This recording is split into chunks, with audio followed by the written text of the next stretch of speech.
So pack 3 is about getting the pace right across a lesson. So you've got your pupils to class nice and early. You've set them up from the start to feel noticed and engaged and useful and relied upon.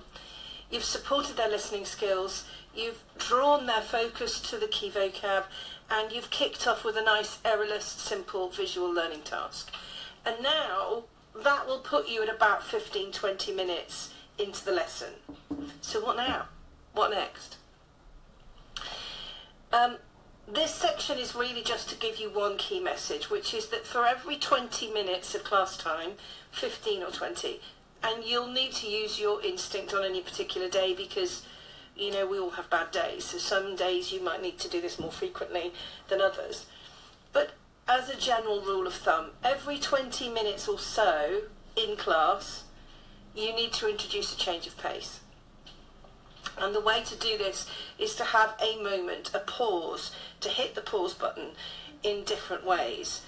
One of the easiest ways, and very, very successful, is just what we call soft tasks. So that could be cutting and pasting, it could be colouring, it could be being asked to hand in or collect in or hand out a resource or exercise books.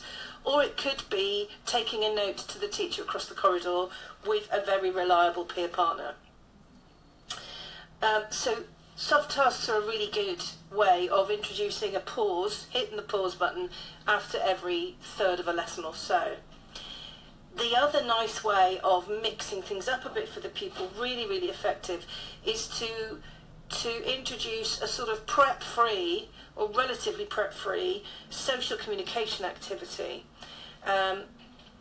And we'll talk about that a little bit more. There's lots of templates to support those in the toolkit and lots of ideas of how to introduce those in this pack of slides here.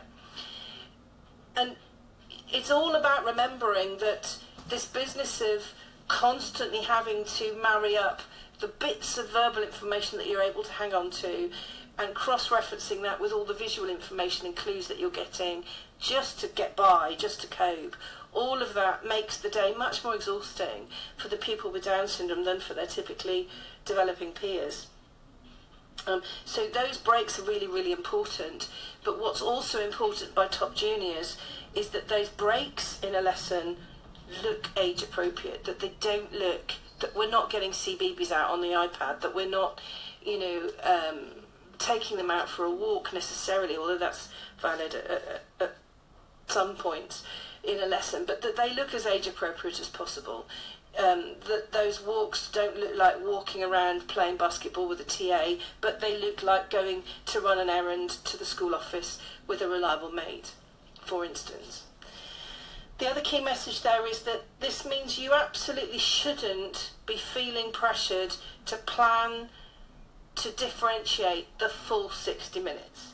You shouldn't be aiming for cognitive access and cognitive targets for the full 60 minutes.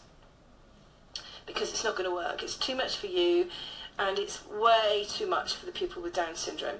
3 well-planned targeted bursts of 10 to 15 minutes, set up each time with direct input, and then followed with opportunities for individual learning, for paired learning, for group work, soft tasks and social communication.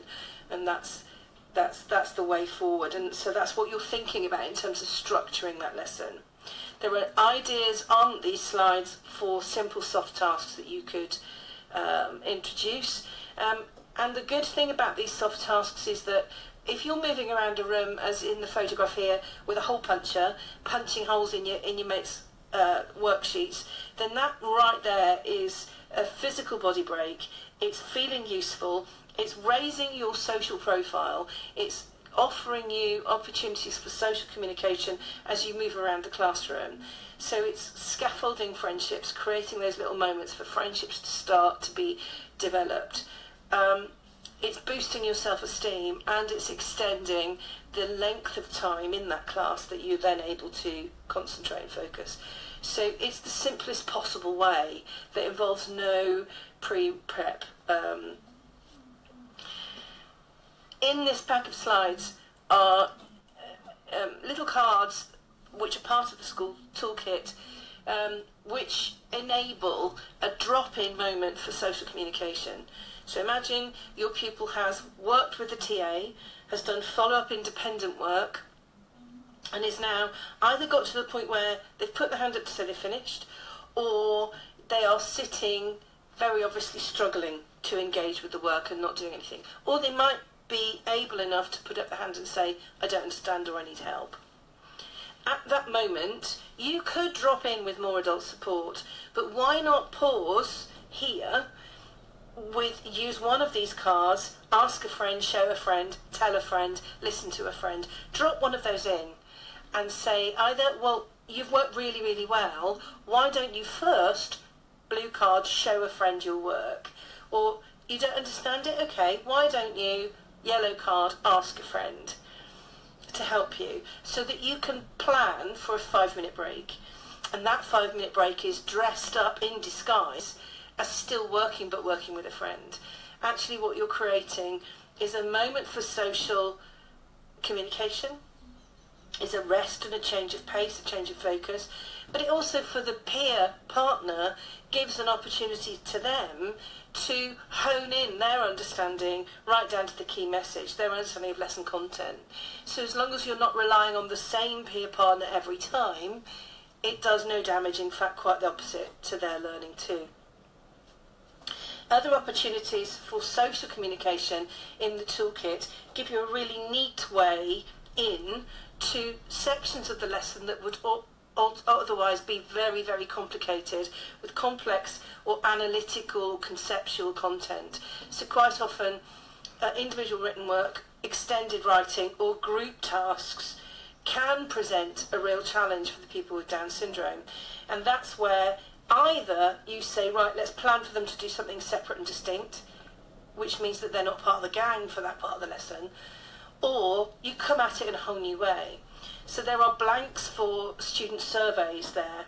So why not use that complex content as a question at the top of their survey, direct adult input to help them read the question, direct adult input to help them pick 3 friends, and then independently move around the room and ask those 3 friends the question, hand the survey over and ask them to write their answers and responses into it. So that then you've got a follow-up resource to do sentence work with, and you could perhaps do a follow-up task as a sentence starter, and then they can pick words and phrases from their friends' responses to finish that off. As an illustration of that. Really, really great for those who need a little bit more help. Lots of pupils with Downs can be quite shy.